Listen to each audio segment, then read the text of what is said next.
Good morning everyone. চলে এলাম একটা নতুন সুন্দর দিনের ব্লগ নিয়ে। জিদানের ব্রেকফাস্ট করাতে করাতে আমি এক গ্লাস ছাতু নিয়ে বসে পড়েছি। গরমকালে দিনটা শুরু করব ছাতুর শরবত দিয়ে।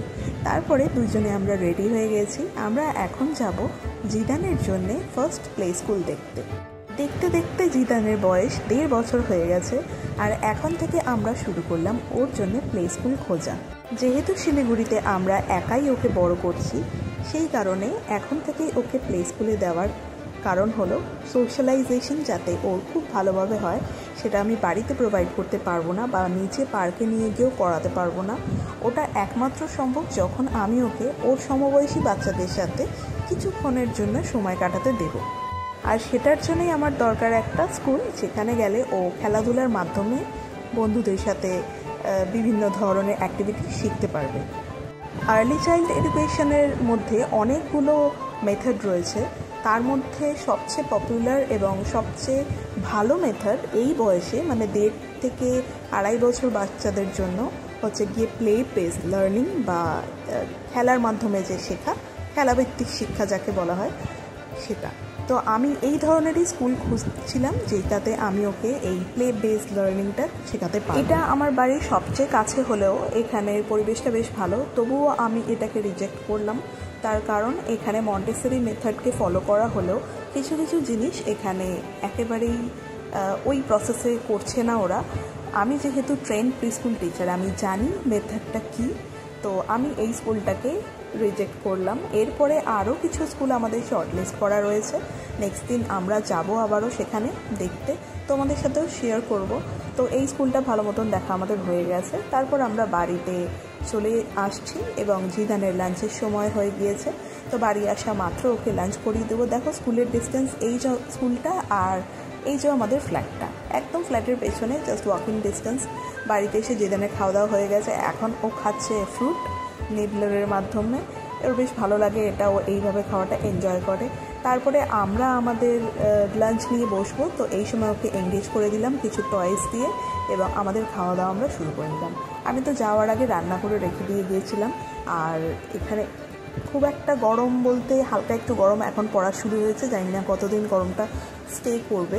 আজকে করেছিলাম একটু ফ্রাইড রাইস আর ডিমের কষা, সেটা দিয়ে দুপুরে লাঞ্চ সারলাম। আর লাঞ্চ করে ওঠার পরেই দেখি জানলা দিয়ে যে বাইরে না হনুমান এসছে।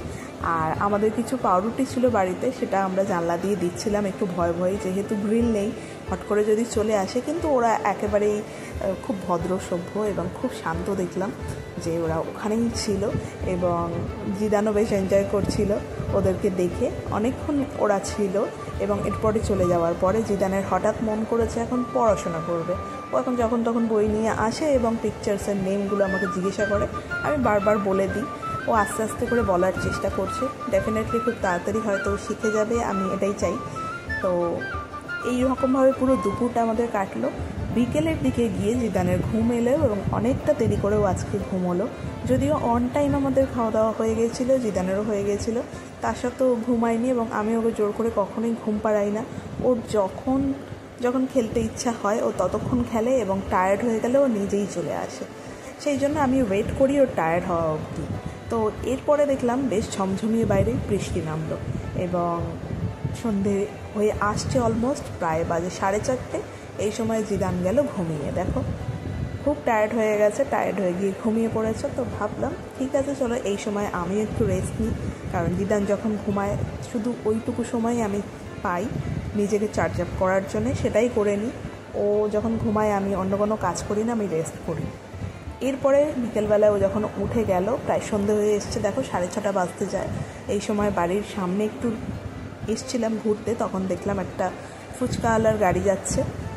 তো ফুচকাওয়ালাকে দাঁড় করিয়ে বললাম যে ফুচকা দেবে। ও তখন বললো যে না, ফুচকার আলু শেষ হয়ে গেছে, কিন্তু আমি তোমাকে পাপড়ি চাট বানিয়ে দিতে পারি। বললাম ঠিক আছে, তাহলে তাই দিন। কিছু চটপাটা খেতে ইচ্ছা করে সন্ধ্যাবেলা হলে, তো একটু পাপড়ি চাট খেলাম, কিন্তু আমাদের ওখানকার মতন নয়, একটু অন্যরকম। এরপর আবার ভেতরে সোসাইটির ভেতরে চলে এলাম। জিদান করছে খেলাধুলো, আর রান্না তো অলমোস্ট করা ছিলই আমার। ভাবলাম যে ঠিক আছে, যতটা দেরি হয় হোক, চাই ওপরের দিকে। কিন্তু জিদান কিছুতেই যাবে না। আর দুপুরবেলায় দেখো তখন বৃষ্টি হলো, একটু একটু জল রয়ে গেছে, আর ওয়েদার খুবই ঠান্ডা। তো এই বলে আমরা ওপরে চলে এলাম এবং দুপুরের রান্না আমার অলমোস্ট ছিল বলতে তরকারিটা শেষ হয়ে গেছিলো। ডিমের যে কষাটা করেছিলাম, ভাবলাম ফ্রাইড রাইস যখন আছে আর আমার ম্যারিনেট করা এই চিকেনের পিসেসগুলো থাকে বোনলেস, সেটাকে দিয়ে ভাবলাম একটু চিলি চিকেন বানিয়ে নিই। বৃষ্টির সন্ধ্যেবেলায় একটু এই ধরনের খাবারগুলো খেতে খুব ইচ্ছা করে। আর এটা কলকাতা স্টাইলে আমি চিলি চিকেন বানিয়েছি, এটা ফ্রাইড রাইসের সাথে আজকে ডিনারে খাবো, খুব মজাই হবে। তোমরা কে এই কম্বিনেশনটা পছন্দ করো কমেন্টে প্লিজ জানিও। আর এরপরে আমাদের খাওয়া দাওয়াও হবে এবং জিদানেরও খাওয়া দাওয়া করিয়ে দিতে হবে। তো আজকের দিনটা আমরা এভাবেই কাটালাম। তোমরা কি করলে সেটা কিন্তু কমেন্টে অবশ্যই জানিও। আজকের ভিডিওটা তাহলে এখানে এন্ড করছি। দেখা হবে আগামীকাল নতুন ভিডিওতে। আমার চ্যানেলে তোমরা নতুন হলে চ্যানেলটা সাবস্ক্রাইব করতে ভুলো না, আর ভিডিও ভালো লাগলে